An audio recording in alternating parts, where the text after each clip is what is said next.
तो जय हिंद प्यारे बच्चों, आज के इस क्लास में हम लोग चैप्टर 1 यानी जो बायोलॉजी हमारा क्लास 12th का चैप्टर 1 है जीवों में जनन। इसमें का जो इम्पोर्टेंट टॉपिक आप यहाँ पे देख सकते हो लिखा हुआ है मासिक चक्र, एक लिंगी, मोनोकार्पिक, कोशिका विभेदीकरण, मध्य चक्र, उभयलिंगी, पॉलीकार्पिक और अनिषेक जनन जैसे टॉपिकों को कवर करेंगे बहुत ही सिंपल और आसान शब्दों में। अगर मेरे बच्चे आप क्लास 12th के विद्यार्थी हैं तो ज़रूर इसको देखें और अच्छा सा नोट्स बनाएं। सबसे पहला जो हमारा टॉपिक है वो हमारा टॉपिक क्या है आपके सामने है, और वो टॉपिक हमारा क्या है मासिक चक्र। बहुत अच्छा टॉपिक है और ये हम लोगों के लिए पढ़ना बहुत ज़रूरी है। मासिक चक्र का सबसे पहले तो जान लेते हैं कि इसका बहुत सारा नाम है, मार्केट में बहुत सारा नाम है इसका। मासिक चक्र को हम लोग क्या बोलते हैं, रजोधर्म बोलते हैं। क्या बोलते हैं, रजोधर्म इसी का नाम है, ठीक है ना। इसी को हम लोग क्या बोलते हैं, रजनोवृत्ति भी कहते हैं, रजनोवृत्ति भी कहते हैं बउआ, ठीक है ना। इसी को हम लोग क्या बोलते हैं, माहवारी भी कहते हैं, माहवारी भी कहते हैं, ठीक है ना। इसी को माहवारी भी कहते हैं और इसी को ऋतुस्राव चक्र भी कहते हैं, ठीक है ना। क्या बोलते हैं, इसी को ऋतुस्राव चक्र भी कहते हैं पबुआ, और शॉर्टकट में इसी को हम लोग MC कहते हैं, मेंस्ट्रुअल साइकिल अंग्रेजी में होता है, शॉर्टकट में हम लोग MC कहते हैं। और ये जानना बहुत ज़रूरी है, हम लोग इसके बारे में जानेंगे, एक एक शब्द आपको समझाएंगे। सबसे पहला बात कि जो मासिक चक्र है ना, ये स्त्रियों में होने वाली एक प्राकृतिक क्रिया है, इस पे मानव का कोई कंट्रोल नहीं होता है, ठीक है ना। स्त्रियों में होने वाली एक प्राकृतिक क्रिया है, ठीक है ना। स्त्रियों में होने वाली एक प्राकृतिक यानी प्राकृतिक क्या लिखेंगे, स्त्रियों में होने वाली एक प्राकृतिक क्रिया है। इतना बात आपको समझ में आ गया ना कि मेंस्ट्रुअल साइकिल पर जो हमारा मासिक चक्र होता है, इस पे आदमी का यानी एक महिला का, एक लड़की का कोई कंट्रोल नहीं होता है, ठीक है ना। एक प्राकृतिक क्रिया है और ये जो प्यारे बबुआ 12 से 15 वर्ष में शुरू हो जाता है, ठीक है ना। 12 से 15 वर्ष में शुरू होता है और 45 से 50 वर्ष में जा करके ये क्या हो जाता है, रुक जाता है। ये बात आपको याद रखना है, ठीक है ना। ये 12 से 15 वर्ष में शुरू होता है और 45 से 50 वर्ष में जाकर रुक जाता है। कभी कभी आज का जो सोसाइटी है और सोशल मीडिया के ज़माने में बहुत इधर उधर की गलत चीज़ें देखने की वजह से क्या होता है, इस उम्र से पहले भी ये शुरू हो सकती है, ठीक है ना। इस उम्र से पहले भी ये शुरू हो सकती है और यह क्रिया जो है प्रत्येक 28 दिनों पर होता है, याद रखिएगा। यह क्रिया प्रत्येक क्या दिनों पर होता है, प्रत्येक 28 दिनों पर होता है। अब होता क्या है कि जब मासिक चक्र प्रत्येक 28 दिनों पर होता है तो मासिक चक्र के 14वें दिन, कैवें दिन प्यारे बच्चे, 14वें दिन क्या होता है, 14वें दिन एक परिपक्व अंडाणु मादा के अंडाशय से निकलता है, ठीक है ना। मादा के अंडाशय से एक परिपक्व अंडाणु निकलता है और निकलने के बाद वो कहाँ जाता है, फैलोपियन नलिका की सहायता, यानी वो फैलोपियन नलिका में जा करके वहाँ पे शुक्राणु का इंतजार करता है। बात समझ में आया ना कि मासिक चक्र के प्रत्येक 14वें दिन एक परिपक्व अंडाणु मादा के अंडाशय से निकलता है और निकलने के बाद क्या होता है, वो फैलोपियन नलिका यानी फैलोपियन ट्यूब में जा करके वहाँ पर शुक्राणु का इंतजार करता है, ठीक है। अब जब शुक्राणु का वहाँ पे इंतजार करता है तो इसी बीच क्या करता है, जो हमारी गर्भाशय होती है यानी स्त्रियों के शरीर में जो गर्भाशय एक जुड़ी होती है ना, ये क्या करती है, ये गर्भाशय अपने दीवार को मोटा करने लगता है, यानी ब्लड से, खून से क्या करता है, अपनी दीवार को मोटा स्थूल करने लगता है। क्यों करने लगता है, ताकि जब दीवार चिकना हो जाएगी ना और जब हमारा अंडाणु शुक्राणु से मिल जाएगा तो मिलने के बाद हमारा कथी बनेगा, जाइगोट बनेगा। अब वो जो जाइगोट जब भ्रूण में आएगा तो सुरक्षित रहेगा। लेकिन ये मासिक क्रिया कब होती है, जब वो अंडाणु शुक्राणु से नहीं मिल पाता, मतलब निषेचन की क्रिया नहीं हो पाती है। तो जब निषेचन की क्रिया नहीं हो पाती है तो वही गर्भाशय की दीवार टूटने लगती है और टूटने के बाद मादा के योनि द्वारा खराब रक्त का बहाव होने लगता है, जो 2 से 3 दिनों तक होते रहता है। तो इसी क्रिया का नाम क्या दिया गया, मासिक चक्र दिया गया। इतना बात आपको समझ में आ गया। हमने क्या बताया कि मासिक चक्र के प्रत्येक 14वें दिन एक परिपक्व अंडाणु मादा के अंडाशय में जाती है और वहां शुक्राणु का इंतजार करता है। इधर गर्भाशय अपनी दीवार को चिकना करने लगता है, लेकिन जब अंडाणु शुक्राणु से नहीं मिल पाता है तो गर्भाशय की दीवारें टूटने लगती है और जो खराब रक्त होता है वो मादा के योनि द्वारा 2 से 3 दिनों तक शरीर से लगातार बाहर निकलता है। इसी क्रिया का नाम क्या है, मासिक चक्र। हमको लगता है कि आप इसको बहुत अच्छे से समझ गए होइएगा। अब एक अगला टॉपिक हमारा क्या है, मध्य चक्र। इसको भी समझना बहुत जरूरी है। हमने मासिक चक्र में क्या देखा कि ये प्रत्येक 28 दिनों पे हो रही है, लेकिन मध्य चक्र का कोई लिमिट नहीं होता है। ये किस में होता है, तो नॉन प्राइमेट स्तनधारी जीवों में होता है। याद रखिएगा, नॉन प्राइमेट स्तनधारी जीवों में, याद रहेगा ना, नॉन प्राइमेट स्तनधारी जीवों में होने वाली क्रिया को, नॉन प्राइमेट स्तनधारी जीवों में जो एक क्रिया होती है ना, मध्य चक्र। सबसे पहला ऑब्जेक्ट तो यही आपके एग्जाम में आ सकता है कि मध्य चक्र कैसे जीवों में होते हैं। तो पहले बच्चे आपको कहना है कि जो मध्य चक्र होता है वो स्तनधारी जीवों में नहीं होता है, नॉन स्तनधारी जीवों में होता है। अब नॉन स्तनधारी जीव कौन है, आपके मन में सवाल आ सकता है।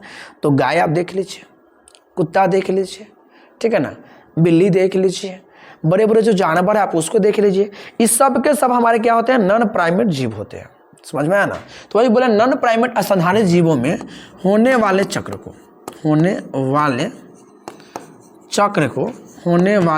को मध्य चक्र कहते हैं, ठीक है ना। कौन चक्र कहते हैं, मध्य चक्र कहते हैं। अब जिसे गायों में देख लो, ठीक है ना, आप कुत्ता में देख लो, तो इस सब में जो मासिक चक्र होती है उसका नाम कहती है मध्य चक्र। अब ये कब होगा, एक की कोई फिक्स नहीं है, यानी कहने का मतलब इसकी कोई निश्चित अवधि नहीं होती है, इसकी कोई निश्चित अवधि नहीं होती है, कभी भी हो सकती है, ठीक है ना। इसकी कोई निश्चित अवधि नहीं होती है, ठीक है ना। जैसे मासिक चक्र हमेशा 28 दिनों पर हो रही थी, ये ऐसा बात नहीं है। इसकी कोई निश्चित अवधि नहीं होती है। इतना बात आपको समझ में आ गया ना।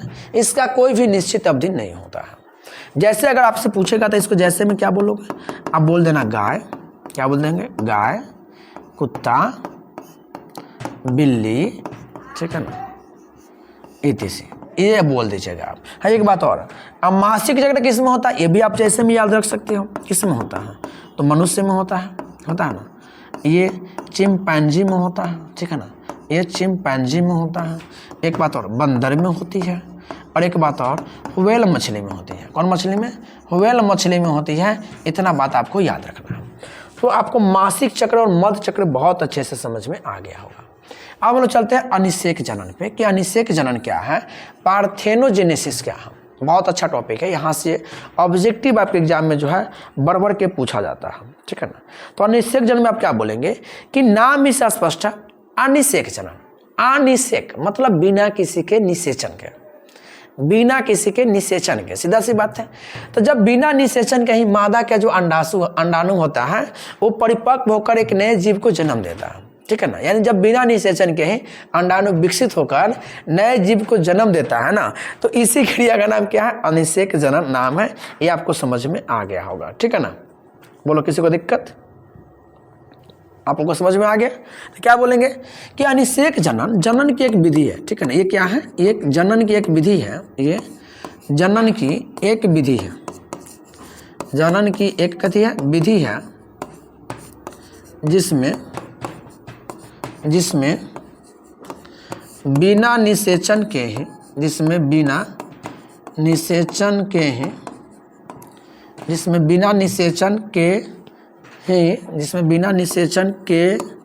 ही नए जीव का उत्पत्ति होता है। समझ में आ गया ना। क्या अनिषेक जनन, जनन की एक विधि है जिसमें बिना निषेचन के ही नए जीव का कथी होता है, उत्पत्ति होता है। जैसे में आप क्या बोलोगे, याद रखना, नर मधुमक्खी। कौन मधुमक्खी होता है, नर मधुमक्खी। एक जैसे में आप याद रखोगे, ठीक है, नर मधुमक्खी। ततैया आप याद रखोगे, ततैया इसी के अंतर्गत आता है, ठीक है ना। नर मधुमक्खी और जो भी आपका ततैया है ये सब इसी के अंतर्गत आता है, ठीक है ना। यहाँ तक छिपकली भी इसके अंतर्गत आता है, ठीक है ना, छिपकली भी इसके अंतर्गत आता है, ठीक है ना। तो ये आप जैसे में क्या करोगे, याद रखोगे। अगला टॉपिक हमारा है एक लिंगी पौधा। सीधा सी बात है, एक लिंगी पौधा कहने का मतलब हुआ कि वैसा पौधा, कौन पौधा, वैसा पौधा जिसमें नर और मादा, वैसा पौधा जिसमें नर और मादा अलग अलग हो, जिसमें नर और मादा जो होगा हमारा वो अलग अलग होता है। यानी नर वाला पौधा अलग होगा और मादा वाला पौधा अलग होगा। बहुत सारा ऐसा पौधा आप देखे होइएगा, ठीक है ना। यानी वैसा पौधा जिसमें नर और मादा अलग अलग होते हैं, अलग अलग होते हैं, अलग अलग होते हैं, ठीक है ना। जैसे आप देखोगे पपीता का पेड़, एक पपीता का पेड़ देखे होइएगा कि जो फल देती है, और एक पपीता का नाम हम लोग सुना है फुलभंगा हो जाता है, जिसे हम लोग काट के हटा देते हैं। जो फुलभंगा पपीता हो जाता है वो हमारा नर पपीता है, और जो पपीता आप खाते हैं ना वो हमारा मादा पपीता का होता है, ठीक है ना। तो इसके जैसे में आप क्या याद रखोगे, आप इसके जैसे में रखोगे पपीता, ठीक है ना। पपीता एक लिंगी पौधा है। एक बाद आपके अलावा आप खजूर को भी याद रख सकते हैं, खजूर को भी एक लिंगी पौधा है। नारियल भी हमारा एक लिंगी पौधा, बात समझ में है ना। पपीता, खजूर, नारियल, ये सब के सब हमारा एक लिंगी पौधा है। एक अलावा भी आप याद रख सकते हो कथी, भांग भी होता है। भांग का पौधा आप देखे हैं, भांग का पौधा भी हमारा क्या होता है, एक लिंगी होता है। ये भी आप याद रख सकते हो, ठीक है ना। भांग का पौधा, शहतूत का पौधा भी, भांग शहतूत का पौधा भी आपका, इस सब के सब एक लिंगी पौधा है। आपके एग्जाम में जो अभी तक आया है सबसे ज़्यादा क्या पूछा गया, पपीता पूछा गया है, आप पपीता याद रखेंगे। लेकिन जब द्विलिंगी पौधा का बात करेंगे तो क्या बोलेंगे, वैसा पौधा इसमें नर और मादा दोनों गुण एक ही गुण में हो, ठीक है ना।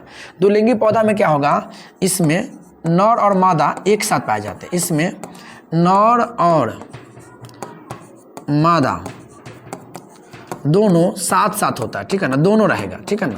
इसमें नर और मादा दोनों एक साथ रहेगा, उसे क्या बोलेंगे, द्विलिंगी पौधा बोलेंगे। जैसे में क्या हो जाएगा, जैसे में आपको ये क्या याद रखना है, द्विलिंगी पौधा में बहुत बार पूछा गया मटर, आप 10वां में पढ़े होइएगा, मटर का पौधा द्विलिंगी होता है।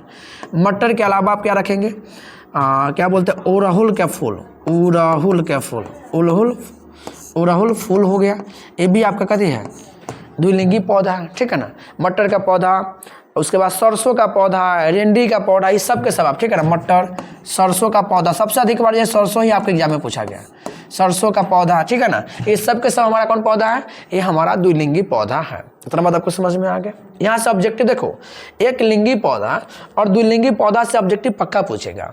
आपको सबसे ज़्यादा यही पूछा, पपीता का लिंगी पौधा है, और इधर कहेगा क्या, सरसों हमारा क्या लिंगी पौधा है, तो आप बोलिएगा द्विलिंगी पौधा है। अब आते हैं क्या, मोनोकार्पिक पौधा, कि मोनोकार्पिक पौधा कैसा होता है, तो मोनोकार्पिक पौधा मतलब वैसा पौधा जो अपने जीवन काल में एक ही बार पुष्प खिलेगा। अब पहले बच्चा, जब एक ही बार पुष्प खिलेगा तो एक ही बार फल देगा, क्योंकि जितनी बार पुष्प खिलेगा उतनी बार फल देगा। तो मोनोकार्पिक पौधा किसको पौधा बोलते हैं, यानी वैसा पौधा जो अपने जीवन काल में, ठीक है ना, वैसा पौधा जो अपने जीवन, वैसा पौधा जो अपने जीवन काल में, वैसा पौधा जो अपने जीवन काल में एक ही बार पुष्प धारण करते हैं, ठीक है ना, एक ही बार पुष्प धारण करते हैं, ठीक है ना, पुष्प धारण करते हैं, उसे क्या करते हैं, मोनोकार्पिक पौधा कहते हैं। जैसे मैं आप बता सकते हो, जो एक ही बार में कट जाता है, क्या गेहूं का पौधा देखा ना, एक ही बार में कट जाएगा। इसके बाद किसका पौधा होता है, मक्का का पौधा आप देख लो, धान का पौधा आप देख लो, और बताओ कपास का पौधा आप देख लो। इस सब के सब के आप क्या देखते हो, एक ही बार रोपो, फल मिलो, काट के कहानी खत्म करो। इस सब के सब मोनोकार्पिक पौधा होते हैं। लेकिन इसका उल्टा एक होता है पॉलीकार्पिक पौधा। पॉलीकार्पिक पौधा कहने का मतलब हुआ कि वैसा पौधा जो अपने जीवन काल में एक से अधिक बार पुष्प देता है। जैसे आप क्या देखते हो, आम का पेड़ नहीं देखते हो, आम के पेड़ एक बार लिख दो, हर सीजन में फरेगा आपको, तो ये हमारा पॉलीकार्पिक पौधा है, ठीक है ना, पॉलीकार्पिक। लीची भी आपका इसी में आता है ना, लीची भी देख लो। कदम का पौधा देख लो, कदम का पौधा भी तो आपका इसी में आता है, नहीं आता है, कदम का पौधा भी तो आपका इसी में आता है, तो कदम हमारा हो जाएगा। और बोलो कौन पौधा होता है, आम, लीची, कदम, कटहल नहीं हो जाएगा, कटहल। और पौधा बोलो, जितना भी पौधा आप देखते हो ना कि एक बार रोप दिए हमेशा आप फल खाते रहिए, इस सब के सब हमारा क्या होता है, पॉलीकार्पिक पौधा होते हैं। अब अगला हमारा क्या है, कोशिका विभेदीकरण। इसको ध्यान से सुनना कि कोशिका विभेदीकरण क्या है, बहुत अच्छी बात है। आप जानते हैं कि कोशिका में जब विभाजन होता है तो कथी बनता है, प्यारे बच्चा, जब कोशिका को हम लोग विभाजित करते हैं तो ऊतक बनता है, यानी कोशिकाओं के समूह को कभी बोलते हैं, ऊतक बोलते हैं। और जब ऊतक हमारा विकसित होता है क्या बोलता है, अंग बनता है। बात से ज़्यादा सुनना, कोशिका विभाजनीकरण क्या है, तो कोशिका विभाजनीकरण देखो कैसे समझेंगे। कहेंगे कोशिका जो हमारा होता है, जब ये कोशिका विभाजित होकर बहुत कोशिका बन जाता है, जब ये कोशिका विभाजित होगा और बहुत सारा कोशिका बन जाएगा तो ये कोशिका हमारा कथी में कन्वर्ट हो जाएगा, ऊतक में कन्वर्ट हो जाएगा, ठीक है ना। और जब ऊतक बहुत सारा बन जाएगा तो ऊतक हमारा किस में निर्माण हो जाएगा, अंग में परिवर्तित हो जाएगा, अंग बनेगा। और जब बहुत सारा अंग बनेगा ना तो हमारा कथी बनेगा, अंग तंत्र बनेगा। कथी बनेगा, अंग तंत्र बनेगा। और जब बहुत सारा अंग तंत्र मिलेगा तो हमारा जीव बनेगा, ठीक है ना। क्या बनेगा, जीव बनेगा। इसी क्रिया का नाम कोशिका विभेदीकरण है। बात समझ में आया ना। इसी क्रिया को हम लोग क्या बोलते हैं, कोशिका विभेदीकरण कहते हैं। मेरे बच्चा इतना बात आपको समझ में आ गया होगा, ठीक है ना। बोलो किसी को दिक्कत, कि जब कोशिका हमारा विभाजित होता है तो ऊतक बनता है, ऊतक जब बहुत सारा मिलता है तो अंग बनता है, और जब अंग बहुत सारा मिलता है तो अंग तंत्र बनता है, और अंग तंत्र जब आपस में मिलता है तो जीव का निर्माण होता है। वो जीव कुछ भी हो सकता है। तो इसी पॉइंट के साथ प्यारे बच्चे इस चैप्टर आपका हो गया खत्म। अगर आप इस चैप्टर को शुरू से नहीं देखे हैं तो इसी चैनल पर इसके पहले 3 गो वीडियो आपको दिए, छोटा छोटा वीडियो है। आप 1.5 घंटा बैठोगे तो सारे वीडियो को कवर करके लिख लोगे, ठीक है ना। उसके तहत पीछे का जितना भी टॉपिक है आप उसको कवर कर लीजिएगा। और नेक्स्ट वीडियो में क्या करेंगे, इसका ऑब्जेक्टिव आपको हम दे देंगे, तो आप कमेंट में जरूर लिखिएगा सर प्लीज ऑब्जेक्टिव।